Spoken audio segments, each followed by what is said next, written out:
이제 그러면서 이제 한 두 가지 사건들이 이제 벌어졌죠. 첫 번째는 당시 이제 올림픽이었는데 네. 올림픽 강제 귀국 사건이 생기면서 선수가 망명하는 벨라루스 선수가 이제 망명을 신청하는 일이 벌어졌습니다. 치마루스카야라는 이제 선수가 있었는데 여자 육상 선수가 있었는데 원래 100m하고 200m 단거리 선수예요. 네. 근데 갑자기 이제 1600m 계주에 뛰어라. 당연히 기분이 안 좋겠죠. 네. 나 뭐 내 종목도 아닌데 왜 하라는 거지? 이거를 네. 이제 짜증난다. 이런 네. 거를 이제 찍어가지고 인스타그램인가 어딘가 올렸어요. 네.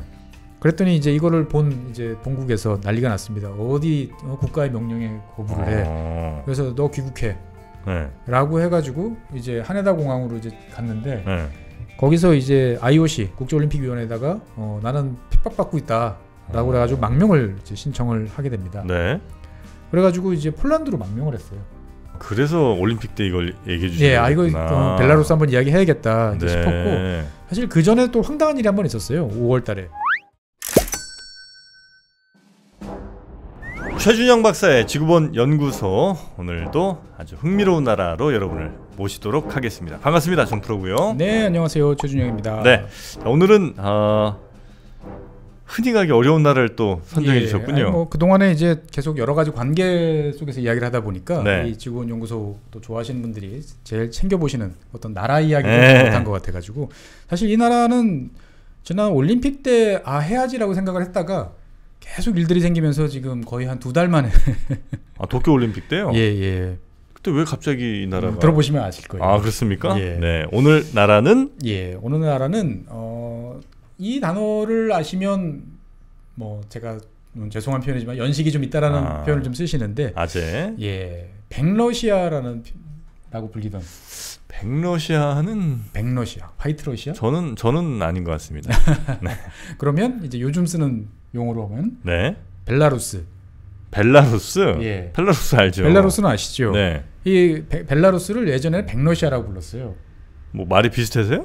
몇 가지 이유가 있어요. 네. 일단은 이쪽 그 서구에서도 이 화이트 러시아라는 뜻으로 이제 이런 식의 표현을 썼었어요. 서구에서도? 이게 왜냐면은 이 벨라라는 말 자체가 흰색입니다. 흰색, 하얀색.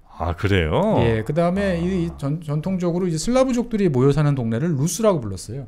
루스, 러시아. 그래서 러시아. 벨라루스. 그래서 하얀색 러시아. 그래서 백러시아. 맞네 그러면 그 얘기. 그렇죠. 그래서 이게 왜 벨라루스라는 이름이 나왔냐에 대해서는 사실 설이 여러 가지가 있어요. 방금 말씀드렸던 이제 벨라루스인데 그럼 왜 흰색이냐?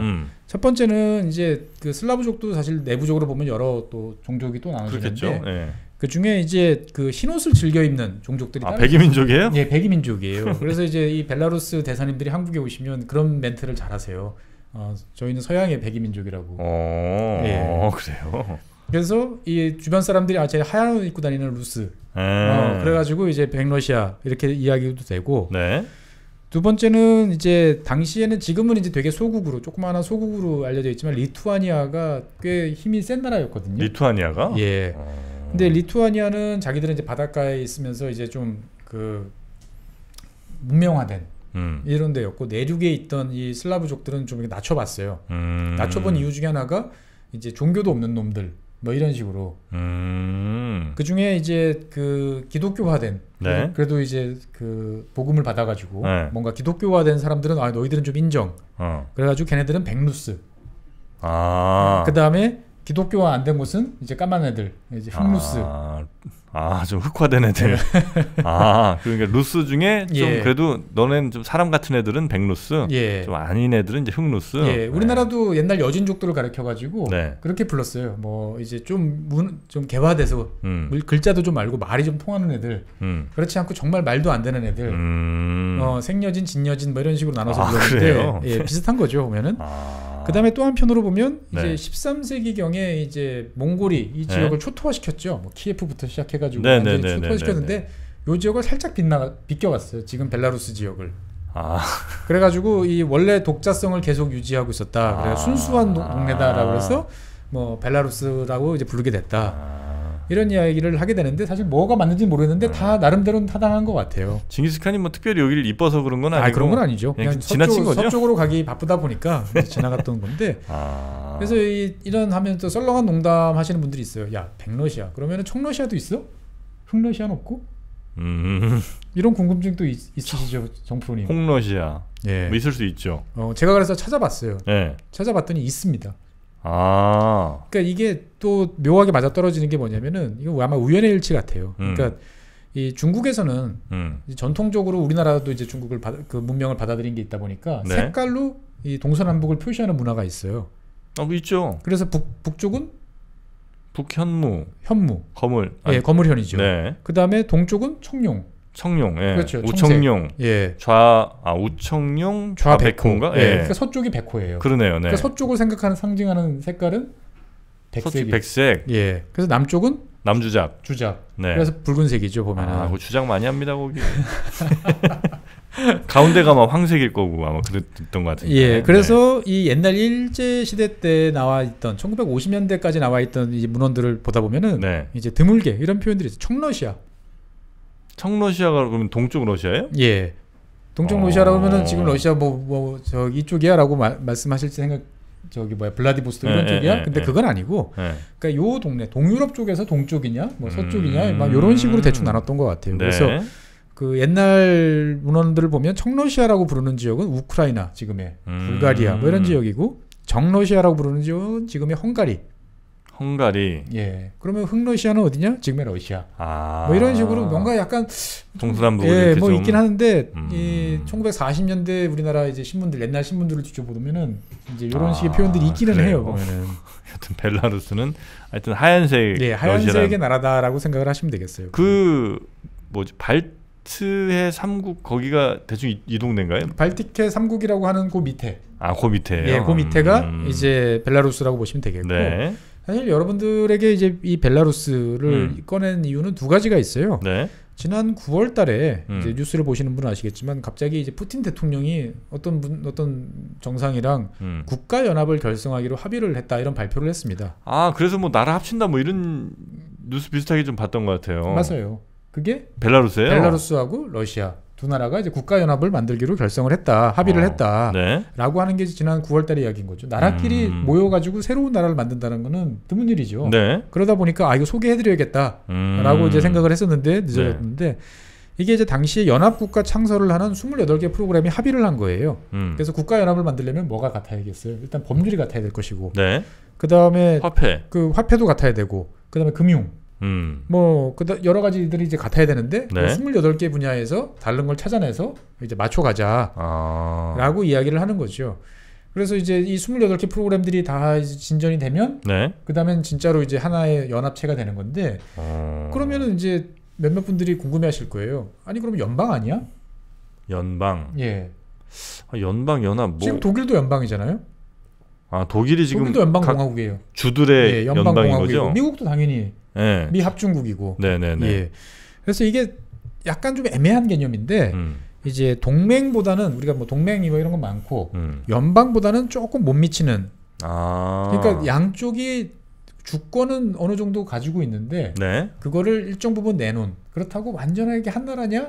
라고 하긴 좀 애매한 엉거주춤한 형태인데 이게 이제 벨라루스 입장에서 봤을 때는 그 동안에 이제 주권을 유지한 상태에서 상당 부분을 통합하는. 그러니까 뭐 이건 거부할 정도 권리는 우리가 있어 라고 생각하는 거고 러시아는 완벽하게 뭉친 연방 국가 옛날 구소련처럼 그렇게 이제 추구를 하는 거예요. 그렇습니다. 그래서 이게 그 동안에 한 20년 가까이 논의가 뭐 잘 지지부진하다가 이제 최근에 러시아 쪽으로 이제 아마 합쳐지는 것 같아요. 그래서 이제 러시아 이제 입장으로 이제 기울고 있다라는 이야기를 합니다. 그래서 이제 뭐 혹자는 그렇게 이야기해요. 푸틴 대통령이 이제 지금 임기가 요번이 뭐 거의 마지막이거든요. 보면은 진짜 오래 했죠. 오래 했죠. 근데 예전에 무슨 사진 보니까 푸틴이 얼마나 오래 했는지를 알려주는 사진 쭉 시리즈가 그 김대중 대통령이랑 정상회담하고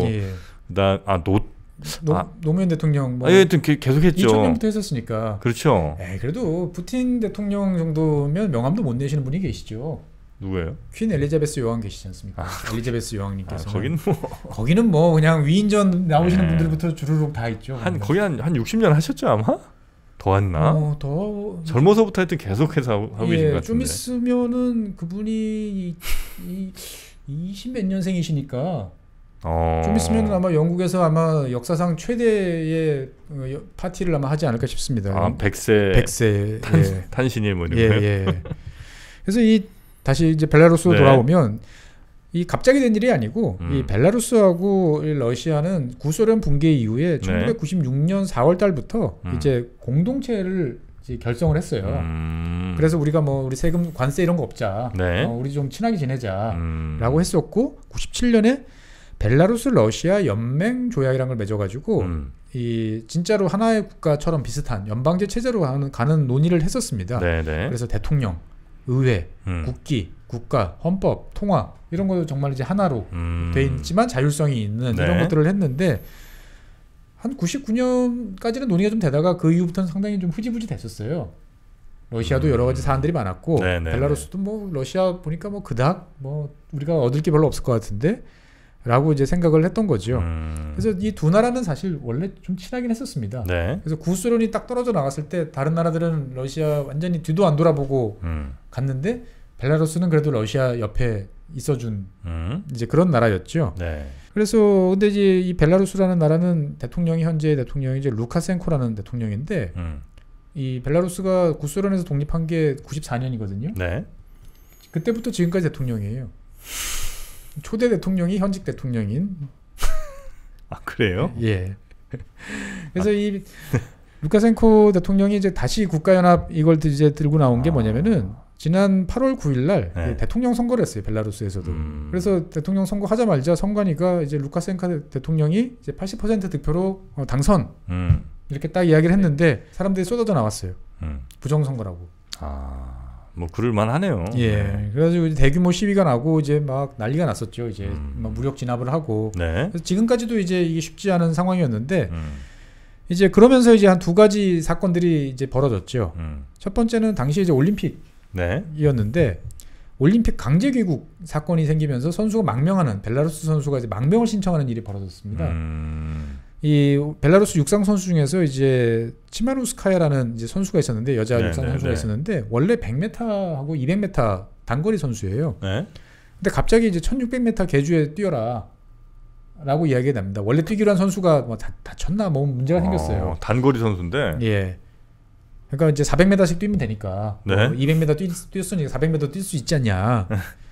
그러니까 이제 뭐 당연히 기분이 안 좋겠죠. 나 뭐 내 종목도 아닌데 왜 하라는 거지? 이거를 이제 그 좀 기분이 언짢다. 뭐 그럴 수 있죠. 짜증난다. 이런 거를 이제 찍어가지고 인스타그램인가 어딘가 올렸어요.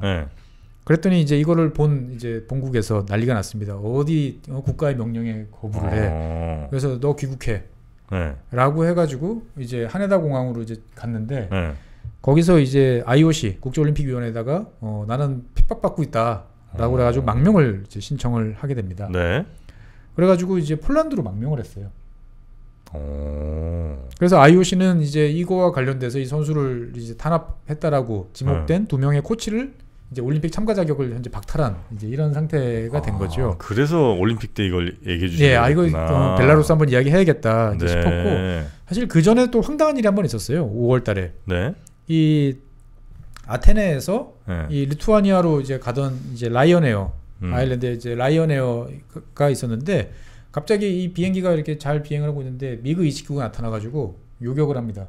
요격을 했다가 미사일 격추를 한 건 아니고 내리라고. 유도해갖고. 강제로 이제 착륙을 시킨 거죠. 그 기억납니다. 예. 그래서 이 뭐 벨라루스 말로는 테러리스트가 탑승했다. 그렇게 했는데 그건 아니고 이제 유튜버 때문에. 약간 좀 반체제 맞습니다. 이제 라만 이제 프라타세비치라는 이제 반정부 이제 유튜버가 있었는데 이 친구가 이제 이 비행기를 타고 있었던 거죠. 이게 되게 이거 심각한 문제 아닙니까 이거는? 심각한 문제죠. 그죠? 그러니까 이제 그 오픈된 그 합법적으로 이제 갈고 있는데 이거를 뚜렷한 것도 없이 한다는 건 말이 안 되는 거죠. 그래가지고 당연히 이제 EU에서는 이제 격렬하게 이제 비난하고 제재를 나서기 시작을 했습니다. 그래서 이제 벨라루스 국적기가 이제 다른 국가들에 못 가게 EU 안에 못 들어오게 하고 통과도 안 되게 그렇게 한 다음에 그다음에 이제 벨라루스 주요 상품에 대한 수입도 금지시키고 그다음에 이제 자본시장 접근도 제한을 했어요. 그러다 보니까 이제 옆에서 이렇게 지켜보고 있던 러시아가 야 너희들 너무한 거 아니야? 뭐 그럴 수도 있지 라고 생각을 하면서 이제 벨라루스 편을 듭니다.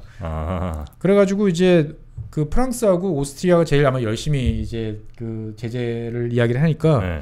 프랑스 오스트리아발에서 그 러시아로 향하는 항공기 이제 입국 금지. 러시아가 굉장히 편을 많이 들어줬군요. 원래부터 챙기는 나라였어요. 그리고 이제 그 루카센코 대통령한테 이제 5억 불 차관. 예, 힘내 자식아. 그런 일에 이제 그 중들지 말고. 네.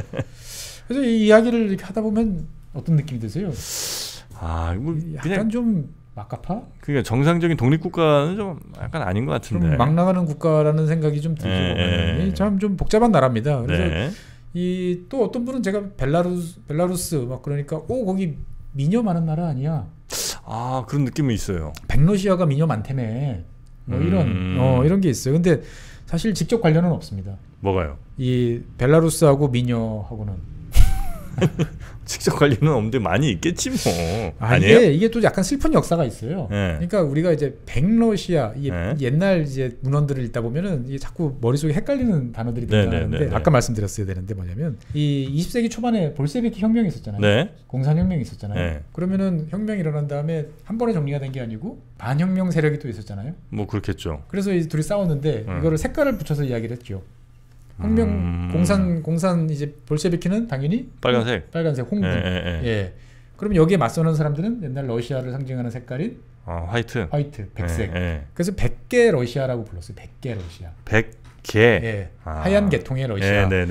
그래서 이 볼셰비키 혁명 중에 막 둘이 싸우다가 밀린 이제 이 반혁명 사람들은 이제 유럽으로도 갔지만 동쪽으로도 이제 와가지고 이제 중국 하얼빈. 예. 이제 뭐 옛날 러시아에서 좀만 내려오면 하얼빈이니까. 네네. 그렇잖아요. 이제 뭐 블라디보스톡 이런 쪽에서 있던 사람들 입장에서 보면 밑으로 내려왔겠죠. 그 다음에 이제 거기서 더 밑으로 내려와서 당시에 국제적인 도시였던 이제 상해까지 내려오신 분도 계세요. 그러니까 이분들 같은 경우는 이제 그 뭐 왔으니 남의 나라 왔으니 얼마나 힘들겠어요. 그래서 생활고가 이제 있다 보니까 이 여성분들이 이제 유흥가에서 생업에 종사하는 경우들이 이제 생겨났는데 이분들을 가리켜가지고 이제 100개 러시아인 이렇게 불렀어요. 근데 이제 이 100개 러시아라고 부르는 사람들은 어떻게 보면은 이제 모스크바나 이제 상페테르부르크 이제 이런데 있던 좀 이제 곱게 자라신 분들이 아무래도 이제 많았어요. 예. 반공산주의 러시아계 뭐 이렇게 불렀는데 미녀들이 좀 계셨던 모양이에요. 그게 이제 그래서 100개 러시아 그러면은 왠지 옛날 문학 작품 보면은 되게 슬픈 눈을 가진 이제 미녀 뭐 이런 이미지들이 좀 있었거든요. 그러다 보니까 이제 100개 러시아 뭐 똑같은 거 아니야? 그렇게 약간 좀 혼동이 좀 있긴 하는데 그거랑 직접 관련이. 특별히 뭐 미녀가 많을 이유는 없다. 그렇지는 않다라고 말씀을 드리고 싶고요. 그래서 이 벨라루스는 일단은 뭐 러시아 옆 나라다 이렇게 보시면 돼요. 근데 이제 바다는 없어요. 러시아의 서쪽이죠. 러시아 서쪽이고 이 벨라루스 북쪽에는 이 리투아니아, 라트비아 여기가 딱 맞고 있는 거죠. 그리고 이제 남쪽으로는 우크라이나. 대충 머릿속에 그려지시는 거죠. 그러면 서쪽에는 뭐가 있느냐? 폴란드. 그래서 앞서 말씀드렸던 이제 국가연합 한다고 했을 때 폴란드가 막 경기를 일으켰어요. 바로 이게 러시아가 되는 거니까. 그러면은 만약에 이 두 나라가 합쳐지면 다시 폴란드가 러시아랑 또 국경을 맞대는 거예요. 아픈 추억도 있고. 폴란드 입장에서 봤을 때는 죽기보다 싫은 일이거든요. 막 격렬하게 막 나섰습니다. 그래가지고 이제 여러 가지 일들이 벌어졌었고, 이 사실 폴란드하고 리투아니아 사이에는 이제 칼리닝그라드라고 그래가지고 러시아 영토가 있어요. 요건 언제 한번 다시 말씀드릴게요. 이제. 폴란드와 리투아니아 사이에? 예, 사이에 러시아령이 있어요? 예, 칼리닝그라드라고 그래가지고 이 러시아 본토하고 떨어져 있는 예, 이런 나라가 있습니다. 나라라기면 땅이 있는데 그 땅 이야기는 다음에 한번 드리고요. 그래서 이 벨라루스 같은 경우는 또 우크라이나하고는 또 사이가 또 별로 안 좋아요. 밑에 있는 남쪽에 있는. 왜요? 왜냐면은 옛날에 체르노빌 사건이 터졌을 때 가장 큰 피해를 본 게 우크라이나가 아니고 지금의 벨라루스예요. 우크라이나 아닙니까? 그 사고 난 데가? 체르노빌은 우크라이나죠. 근데 이게 벨라루스하고 우크라이나 접경 지역쯤에 있어요. 그러면서 바람이 남풍이 불었어요, 당시. 그래 다 벨라루스 분들이 다 벨라루스로 왔어요. 피해가 많았구나. 그래가지고 그 전체 이제 발생했던 그 낙진 중에서 한 80% 정도가 벨라루스로 향했어요. 그래요? 예, 그래서 국토의 뭐 적어도 30% 많이 잡으면 한 70%가 이 방사능 낙진으로 뒤덮인 지역입니다. 보면은 여기가 진짜 피해구이구나. 그래서 지금도 한 6,200제곱킬로미터, 그러니까 서울시 한 10배 정도 되는 면적을 방사능 이제 오염 뭐 이런 지역이라고 해서 따로 관리를 하고 있어요. 그래서 한 1,700제곱킬로미터, 그러니까 서울시 면적의 한 3배 정도 되는 지역은 주민들 가급적 사람이 들어가지 못하도록. 아 그래요? 예, 이 정도로 하는. 그러니까 어떻게 보면은 여러 가지 좀 아픔도 많은 이제 이런 나라인데. 정식 명칭은 이제 벨라루스 공화국이고요, 당연히. 그래서 전체 인구는 1,000만 명이 좀 안 됩니다. 950만 명 정도로 생각하시면 되겠고, 네. 면적은 우리나라 2배, 20만 제곱킬로미터 정도라고 보시면 되는데, 여기도 이제 우리나라와 더불어서 이제 인구가 감소 추세에 있습니다. 뭐 대부분 슬라브족이 많은 나라들이 좀 인구가 줄어드는 추세긴 한데, 그러니까 다 저 서유럽으로 떠나고 뭐 이러는 거예요? 뭐 저출산도 좀 있고요. 저출산도 예, 있고. 근데 이제 이 벨라루스가 세계적으로 유명한 일들이 몇 가지 있는데 그 중에 하나가 성비예요. 성비? 남자 여자 비율. 네. 보통 정상적으로 뭐 낙태나 이런 거 없이 그냥 하면은 이 남자 태아들을 보면 여자 아이가 100명 태어날 때 조금 더 많죠. 남자 아이가 보통 105명 또는 106명 정도 1.06이라고 보통 이야기합니다. 조금 남자들이 많아요. 신기해요. 그렇죠, 신기하죠. 이거는 그냥 전 세계적으로 다 벌어지는 거예요. 그냥 놔두면.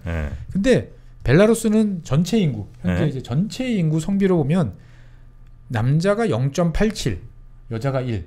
그러니까 여자 100명에 남자가 적어요? 남자가 87명. 그러니까 전체적으로 봤을 때 여초 왜 그래? 국가예요.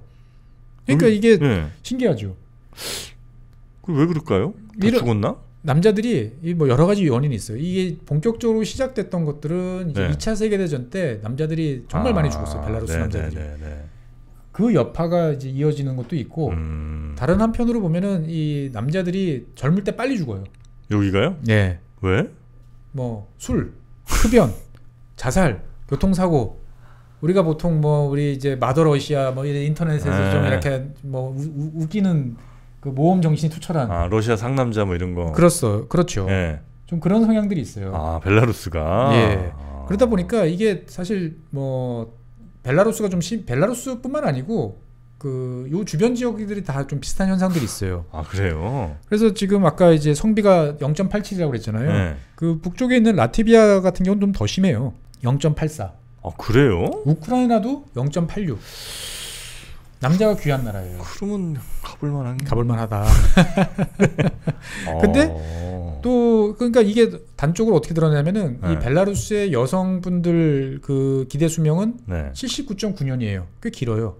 우리나라가 여성분들 이제 기대 수명이 86년 정도 되거든요. 그러니까 뭐 별 차이 없는데 남자 같은 경우는 우리나라가 80년인데 여기 벨라루스 남성은 70년이에요.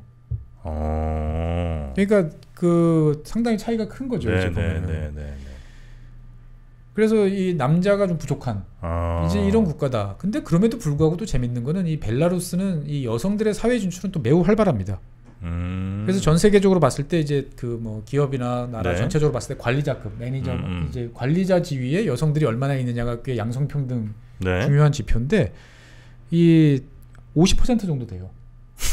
그래 진정한 남녀 평등. 진짜 남녀 평등이죠. 그래서 이게 이제 이 몇몇 국제기구에서 이런 걸 조사를 해서 따져서 발표를 하고 그러는데 제일 높은 나라가 어딜 것 같으세요? 남녀 비율이? 그러니까 여성의 관리자 비율. 이 높은 나라가 전혀 뜻밖의 나라예요. 그래요? 뭐 노르웨이 이런 데 아니고? 아니에요. 북유럽 국가들 아니에요. 1등은 중동에 있는 요르단. 요르단? 예, 요르단은 여성 관리자 비율이 62%. 그 다음에 아프리카에 있는 보츠와나가 54%. 그 다음에 아시아에 있는 필리핀이 50%. 필리핀이 그렇게 높아요? 예, 필리핀 높더라고요. 신기하네. 신기하죠. 그러니까 이 벨라루스란 나라는 한편으로 여성의 어떤 사회적 진출이 활발하기도 한 남자들이 빨리 죽는 이제 그런 나라이기도 하고요. 이제 수도는 민스크입니다. 민스크는 좀 들어본 것 같은데. 들어보셨죠? 보면은. 그래서 민스크는 한 200만 명. 그러니까 전체 인구의 한 20% 정도가 이제 수도에 몰려 있다라고 보시면 되겠고, 이 뭐 벨라루스인이 제일 많고요. 한 전체 한 85% 가까이 되고, 그다음에 러시아인. 합하면은 이제 러시아인이 한 8% 정도 되니까 둘 합하면은 90%가 넘죠. 그리고 종교는 이제 당연히 러시아 정교. 그리고 이제 돈은 이제 루블을 쓰는데 러시아 루블은 아니고 벨라루스 루블이라고 그래서 이제 이름만 같은. 이것도 뭐 나중에 합치겠죠. 뭐. 예, 합쳐질 것 같은데 이 벨라루스가 유명한 것 중에 하나가 또 국기가 있습니다. 이 위쪽에는 나중에 화면에 보시면 나오시겠지만 이제 위쪽에는 붉은색, 아래쪽에는 녹색이고, 근데 왼쪽에 띠가 있어요. 이렇게 화면에 보시면 이제 나오는데 네. 이 루치니크라고 그래가지고 네. 이 벨라루스 지역의 전통적인 문양 이것들을 전통 자수 문양을 굳게다 이렇게 왼편에다가 띠로 표시를 해놨어요. 네. 그러다 보니까 이게 손으로 그리기 어려운 네. 극악의 나라 국기 그래요? 막 2등, 3등 정도 될 거예요. 우리 뭐 사우디아라비아 국기 보면 막 이렇게 글자로 막 돼 있으니까 저 어떻게 그려 막 우리 초등학교 때 그런 이야기를 많이 했는데 네. 이런 계열로 보면 제일 어려운 나라가 이제 투르크메니스탄이 아마 1등일 것 같고 한 2, 3등 정도가 막 벨라루스 국기일 것 같아요. 이 왼쪽에 보면 그러니까 이게 저 빨간색이랑 녹색은 사실 어렵지 않은데 왼쪽에 흰색이랑 막 붉은색이랑 막 섞여 있는 이게 그 무슨 저 니트나 저 스웨터 같은 거 입으면 그렇죠. 예. 자주 있는 그런 문양인데 네. 그리려고 그러면 머리가 좀 아프겠죠. 손으로 못 그리겠다 이거는. 잘 그리시는 분도 금손들은 다 그리십니다. 네. 그래서 이 나라는 이제 겨울에 춥고 당연히 이제 여름에는 뭐 상대적으로 좀 시원한 네. 이제 그런 나라입니다. 뭐 그래봐야 겨울이 춥다고 그래봐야 뭐 우리나라처럼 그래요? 예, 정도 수준입니다. 되게 추울 줄 알았는데 그렇진 않네. 예. 근데 이제 이 나라는 또 유명한 게 뭐냐면은 원시림이 있어요. 원시림? 예, 이 유럽에 원시림이 있는 지역이 유일한 지역이 이 지역입니다. 예.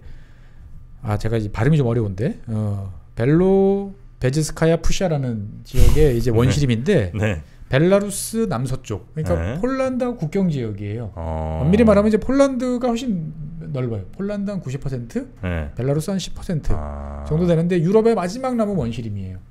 그러니까 누구도 손대지 않은. 전혀 그렇죠. 그냥 자연 네. 사람이 들어가서 뭐 나무를 베내거나 그러지 않고 평지인데 그냥 이렇게 살림이 옛날부터 쭉 존속돼 있는. 네. 그래서 여기가 그 유럽 들소, 우리가 들소 그러면 아메리칸 버팔로만 생각하시는데 유럽에도 들소가 있었어요.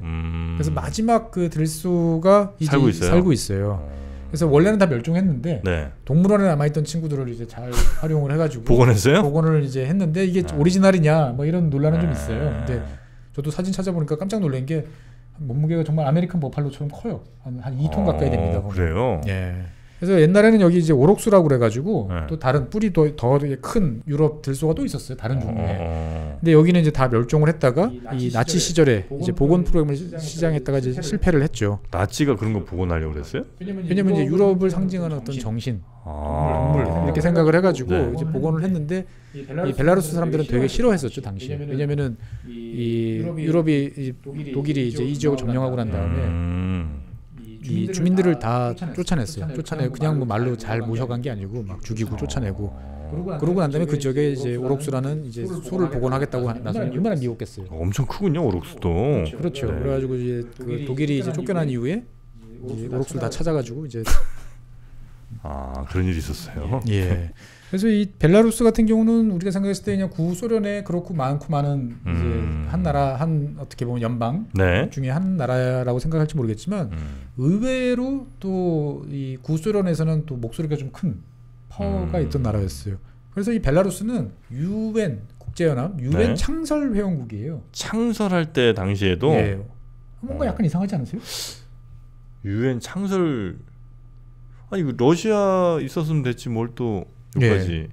좀 애매하죠. 네. 유엔은 1945년에 만들어졌고 네. 벨라루스가 독립한 거는 이제 소련 해체가 1991년 12월에 됐으니까 그러면 소련이 있는 상태에서 위성국 같은 거였다는 거잖아요. 그건 아니고 자기네 나라인데 분명히 소련 연방이었는데 네. 소비에트의 한 나라였는데 한 연방이었는데 어떻게 이 나라가 별도로 나라인 것처럼 가입을 하냐. 네. 그래서 좀 소련이 좀 뒤에서 뭐 힘을 좀 썼나? 그러니까 이제 이게 쉽게 말하면은 그거랑 비슷한 거죠. 그 피파 우리 할 때 보면 국가별로 한 나라씩 나가잖아요. 네. 근데 영국은 잉글랜드 나가고 스코틀랜드 따로 나가죠. 웨일즈 따로 나가잖아요. 네. 이런 비슷해요. 소련이 이제 전쟁을 하던 1944년에 헌법을 개정을 합니다. 헌법을 개정을 해서 이제 그 동안에 자기들하고 이제 정말 그 어마어마한 인명 피해를 내고 싸우는 각 그 공화국들에 대해서 달래주기 위한 조치였죠. 소련 각 연방공화국은 독자적인 외교권을 갖는다고 선언을 합니다. 헌법에. 소련이? 예. 그러니까 헌법에 그렇게 명시를 해요. 네네네. 그러니까 소련 입장에서 봤을 때는 이 국제연합이라는 걸 딱 만들어질 때 우리는 그러면 15개 이 공화국들은 다 유엔에 별도로 가입할 수 있어 라고 이야기합니다. 우리 헌법에 이렇게 나와 있어. 얘네들은 외교권이 있다니까. 네. 라고 이야기를 하는 거죠. 그 투표를 유리하게 하려고 그랬구나. 뭐 여러 가지 그것도 있었던 거죠. 네. 그러니까 당연히 이제 미국을 중심으로 한 서방에서는 아니 뭐야 그럼 곤란하지. 제대로 독립국가처럼 해주든가 뭐 해야 되는데 너 그거 좀 이상하지 않냐? 속이 너무 뻔히 보인다. 이랬더니 이 소련이 정색을 하고 이제 이야기를 합니다. 아니 지금 생각해봐. 캐나다가 나라야? 캐나다 니들 영연방의 자치국이잖아. 자치령이잖아. 자치령. 도미니언이잖아. 도미니언. 똑같아 우리 지위가. 네. 근데 왜 우리는 안 되고 니들은 된다고 그러는 거야? 그러니까 법적으로 따져보면 상당히 애매한 상태였던 거죠. 그래서 이제 미국이 중재에 나서는 거죠. 네. 야, 그래 인정. 캐나다도 들어가야 되니까 너희들도 들어가는 거 인정하는데 그렇다고 15개가 다 들어오면 좀 너무하지 않냐? 너희 생각해봤을 때. 좀 줄여보자. 좀 줄여보자. 네. 그래서 자, 우리가 이 유엔이라는 게 왜 만들어졌냐? 어쨌든 간에 전 세계 평화 그리고 다른 한편으로 봤을 때 보면은 이제 독일을 중심으로 한 추축 국가에 대한 이제 파시스트 투쟁의 결과 아니냐. 그러면 캐나다도 열심히 싸웠잖아. 그럼 너희들 15개 공화국 중에서 제일 열심히 싸운 애들 골라서 보내. 그럼 인정해 줄게. 네. 몇 개? 2개.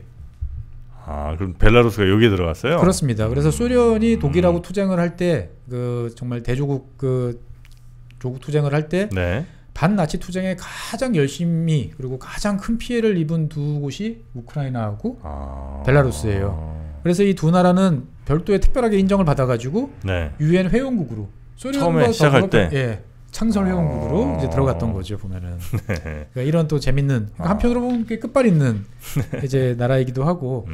그래서 이 나라는 당연히 이제 러시아어를 씁니다. 네. 러시아어를 쓰는데 러시아어를 이게 공용어보다 한 단계 더 높은 이제 국어로 인정해요? 네, 국어로 인정을 해줍니다. 그래서 이제 구소련 지역에서 러시아어는 되게 다양한 지위를 가지고 있어요.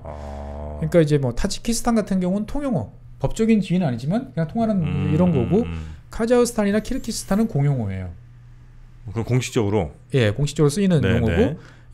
당연히 러시아에서는 국어겠죠. 그렇겠죠. 벨라루스도 국어예요. 그러니까 러시아, 벨라루스는 정말 이제 이렇게 되는 건데. 벨라루스어가 따로 없는 있어요. 거 있어요? 예, 벨라루스어 따로 있어요.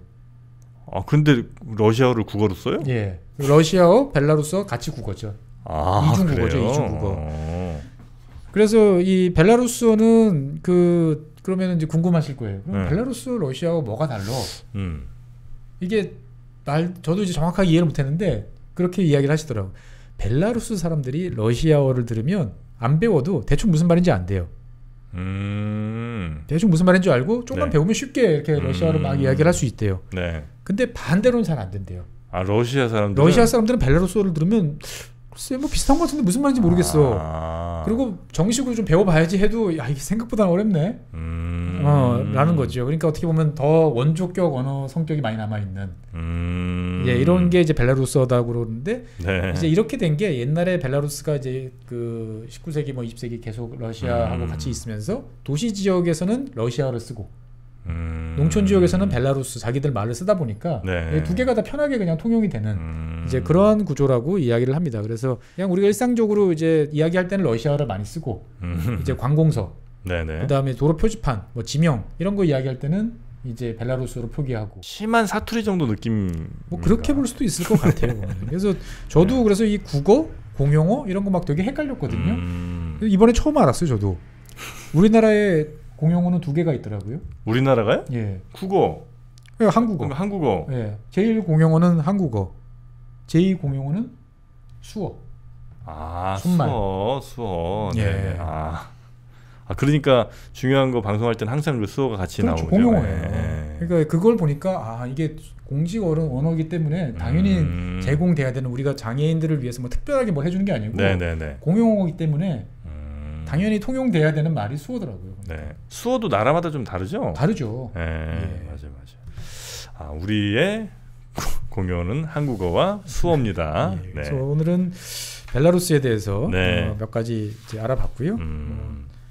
그러다 보니까 이제 궁금하실 거예요. 도대체 옛날에 얼마나 반나치 투쟁을 열심히 했길래 이렇게 특별 대접을 받냐라고 해서 벨라루스 그리고 대통령이 독립 이래 아직까지 한 명밖에 없는 뭔가 이상하죠. 그래서 이 이상한 나라에 대해서 조금 더 알아보는 시간을 갖도록 하겠습니다. 알겠습니다. 자, 이 벨라루스 다음 시간에 두 번째 시간으로 여러분께 찾아뵙도록 하겠고요. 자, 오늘도 재밌는 나라 소개해 주신 법무법인 율촌의 최준영 박사님 고생 많으셨습니다. 네, 감사합니다. 네, 고맙습니다.